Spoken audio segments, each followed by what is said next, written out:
Warning, this episode contains graphic descriptions of the assassination of JFK. Discretion is advised. Who do you think killed JFK? JFK was killed by one crazy guy with a magic bullet and a wild hair across his ass. Lee Harvey Oswald. Russians. Definitely Russians. Lyndon Johnson, the CIA, or the mob. Take your pick. Castro and those slimy fucking Russians. I blame everything on the government. Government? The friggin' Cubans. You might think it was the mafia or the Irish mob. So I believe the CIA had played a huge part in the assassination of JFK. The CIA. The CIA. Not Oswald.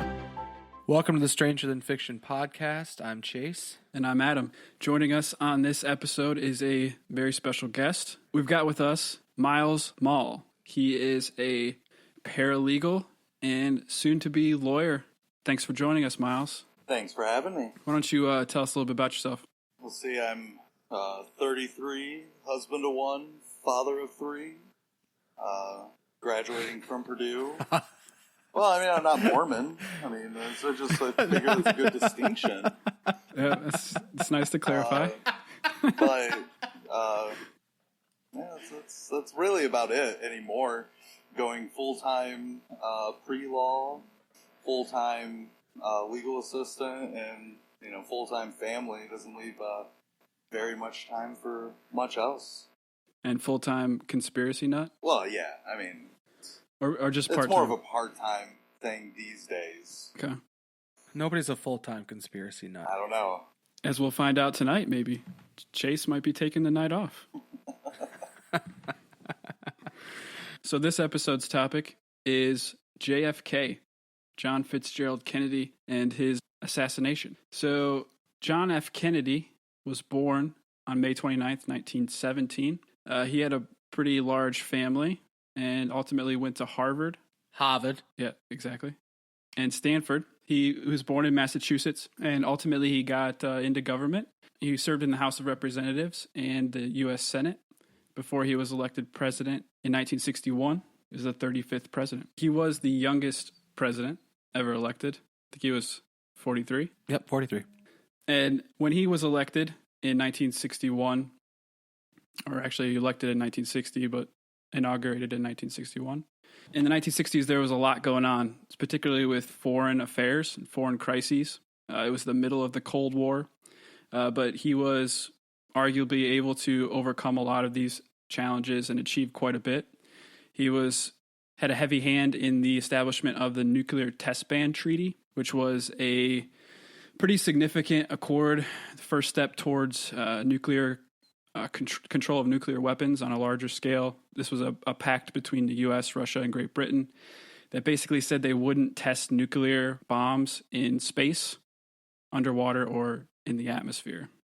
He was also a architect for the Alliance for Progress, which was a pretty significant improvement between economic relationship between the U.S. and Latin America. And he also established the Peace Corps, which obviously is still in place today. One of the most significant things that happened during his presidency was a pretty large clusterfuck known as the Bay of Pigs.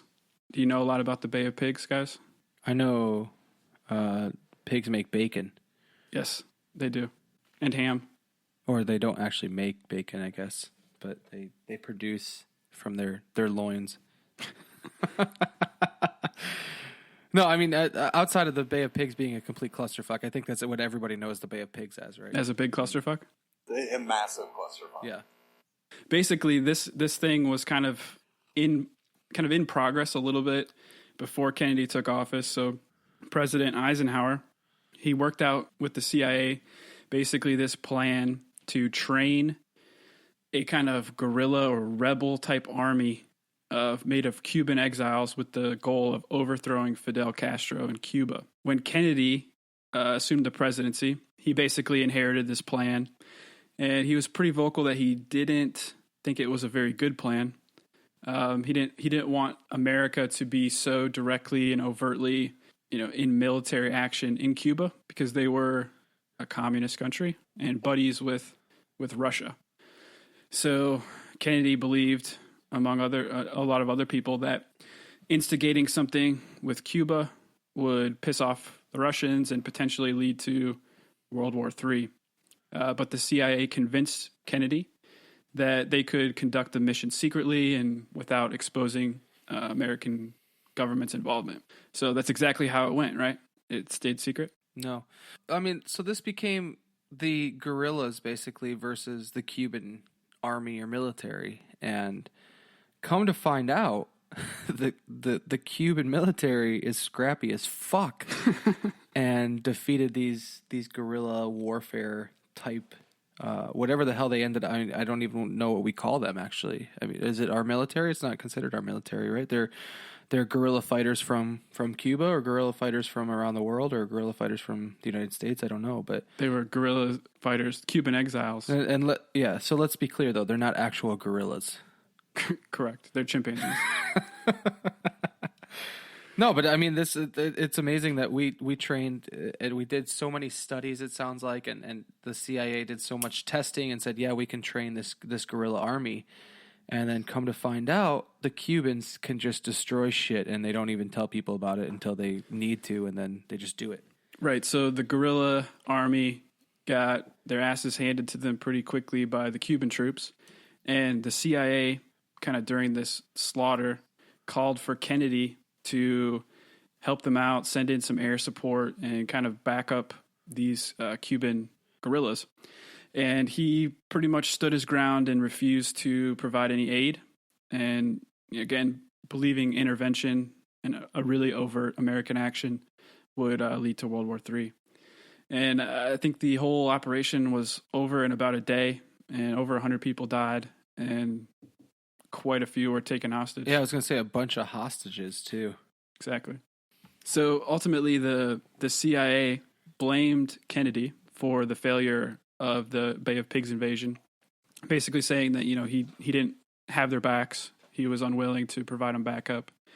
And in public, Kennedy took responsibility for the failure, but he was quoted to saying some of his advisors that he was going to take the CIA, break it into 1,000 pieces, and cast the pieces into the wind. Yeah, he was not I think both, publicly and not publicly, he was not a huge fan of the CIA. I mean, he despised secrets. He despised the way that they operated. He despised their operations. I mean, he was not a huge fan of the CIA any way you throw it. And I don't think the Bay of Pigs was the determining factor for his hatred or his dislike. I think it was just a extenuating circumstance that put the cherry on top of all of this. Yeah, it didn't help anything. You have any other special nuggets you want to add about the Bay of Pigs, Miles? No. Other than its failure and the animosity, which you guys covered pretty well there. But it created a whole lot of animosity, which was very well known. Right, and potentially kind of leads to some things we'll talk about a little bit later. So that's why we're kind of wanted to bring it up here, because it's a foundation for some of the theories that exist about his assassination. So some other things that I wanted to touch on in the 1960s. One of the other big issue was racial tension. So during this time, you had the March on Washington, Martin Luther King, his I Have a Dream speech. And there was a poll that I saw, about 50% of Americans believed that Kennedy was pushing racial integration too soon. And he had another major milestone kind of act that he had a good part in. He didn't actually see it put into place, was the Civil Rights Act of 1964, which was an important act that basically outlawed employment discrimination on the basis of race, color, religion, and sex. So that was a pretty groundbreaking piece of legislation. JFK actually had the highest average approval rating of any president, and that still stands today, even though the approval ratings didn't start till 1920s. But still, I think a relevant point. This guy was beloved, and he was a very, very prominent figure in society and in popular culture as well. Yeah, I mean, you can talk to any person of that generation. Basically, our parents, if they were well older than the average for our generation, or our grandparents. I mean, my grandmother would claim to have, it was that generation's defining moment. You knew where you were when it first came over. Many claim to cry. He was a very, very loved president. Are you talking about when he died, or when he was elected president? When he died. Okay. Yeah. Oh, I'm jumping ahead. See, look at me. So yeah, that's some good foreshadowing and segue. So yes, John F. Kennedy was assassinated. He died. What? Oh, this is like when the Titanic was spoiled. I got to do my research. Exactly. What are you doing here, Chase? But in Dallas, Texas, on November 22nd, 1963, Kennedy was taking part in a 10-mile motorcade. He was sitting in the back of a convertible. A lot of people have probably seen pictures or video clips of this event. How many people? This goes back to our last episode of Mandela Effect. How many people were in the convertible when Kennedy got assassinated? In the convertible? In the convertible. 4, and then 5 if you count the guy riding on the bumper right afterwards. That would be wrong. And then we can now loop back right to the Mandela Effect and say 6. But continue on. 7 if you're including the guy on the bumper. But again, hashtag Mandela Effect. So to quote you from the last episode, you're just going to light that shit can, kick it, and run away? Well, there's nothing else to say on that. I'm not lighting any. I think I said shit bag. Okay, but Kick I'm the not can, lighting anything. I mean, most bag. people there's a part of the Mandela Effect, and I don't think we need to go into it too deep because I don't want to turn this into a Mandela Effect episode. But there is a portion of the population, obviously both of you guys, that think that there was 4 people in the car. Kennedy and his wife, and then a driver and in the passenger seat, and that is not the case. There was actually 6 people. Oh yeah, it was the governor. The governor and his wife were in there too. Yeah, it's a big fucking car with 2, seemingly, I think, Secret Service agents in between the drivers and the Kennedys. So just a little tidbit, that's all. But anyway, whether there's 2 people in the car, 10 people, 50 people in the car, the point is the car was driving as part of a motorcade, and there were shots fired. Kennedy was wounded, ultimately died from the gunshot wounds.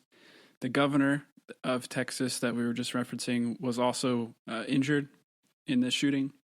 And the official story is that these shots were all fired by a guy named Lee Harvey Oswald, who was up on the 6th floor of a nearby building. And Kennedy was pronounced dead about 30 minutes later after he was shot.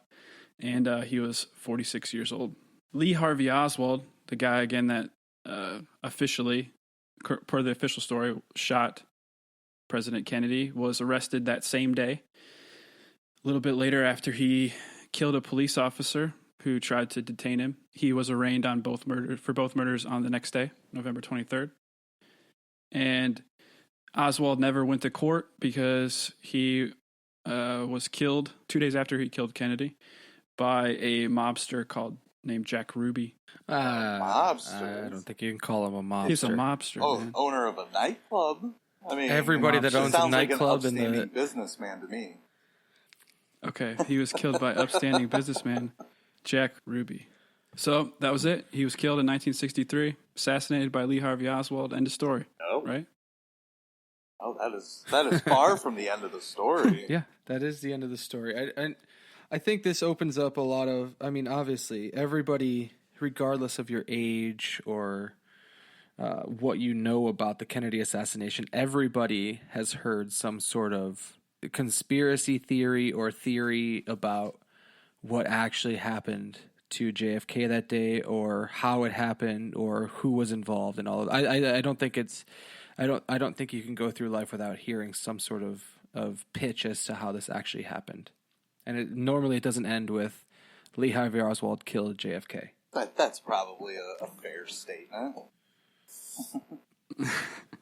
Yeah, so there are a number of theories about what actually happened. And, the people, American people, were also kind of unsure about how this official story went out. Some people even thought that the vice president for JFK who assumed the